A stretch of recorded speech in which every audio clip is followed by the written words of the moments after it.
Sadece anime önerisi istediğinizde en baştan Monogatari, Fullmetal Alchemist, Clannad ya da Death Note gibi yapımları sayabiliriz. Ama uzun animeler başlamadan önce sizin de gözünüzü korkutmuyor mu? Onun yerine kısa bir anime izleyeyim, bitireyim. Yarın iş var, okul var. Aklımda kalmasın. Bir bölüm daha derken uykusuz kalmayayım diyorsanız bu liste tam size göre. Gekkan Shoujo Nozaki-kun. Chiyo, Nozaki adında uzun boylu bir çocuktan hoşlanmaktadır ve ona aşkını ilan etmekte kararlıdır. Tam cesaretini toplamış, o sözcükleri söyleyecekken heyecandan seni seviyorum yerine sana hayranım kelimeleri çıkar. Nozaki ise önce afallar, sonra ise Chiyo'ya imzasını verir. Meğer Nozaki bir shoujo mangakasıdır. Chiyo ise Nozaki ile yakınlaşmak için mangasında ona yardım etmeye başlar. Gekkan Shoujo Nozaki-kun bir romantik komedi animesi. Ama pek romantik de değil açıkçası. Anime ise sadece bu iki ergen romantik maceralarını anlatmıyor. Animenin asıl büyüsü yan karakterlerde. Birbirinden antika bu karakterler animeyi resmen taşıyorlar. Kokoro Connect. Anime 5 tane liseli çocuğu konu alıyor.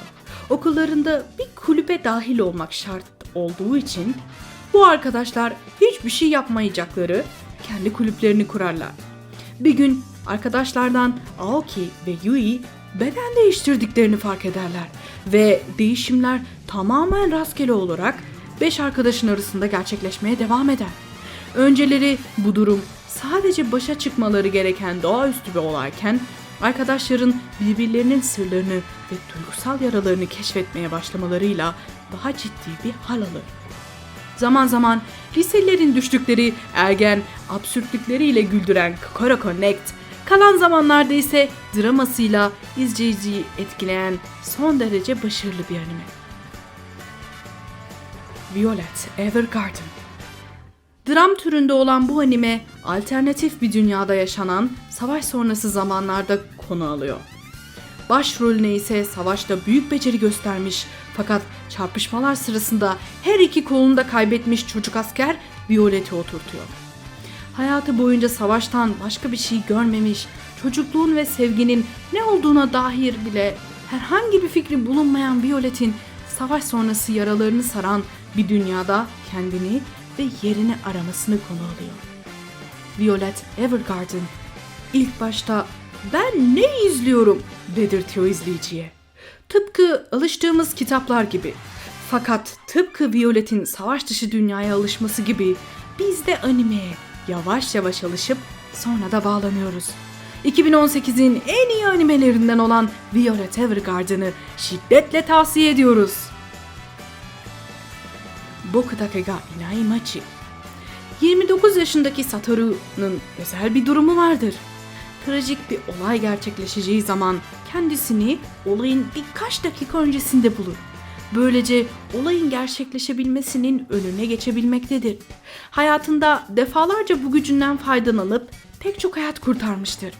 Fakat bu gücünün son kullanışı her zamankinden farklı olacaktır. Cinayetle suçlanan Satoru 18 yıl önceki haline döner.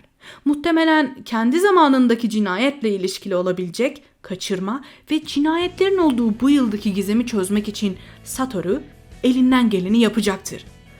Çok klişe bir konuyla başlayan Erased, 2016 yılında pek çok otorite tarafından yılın animesi seçilmişti.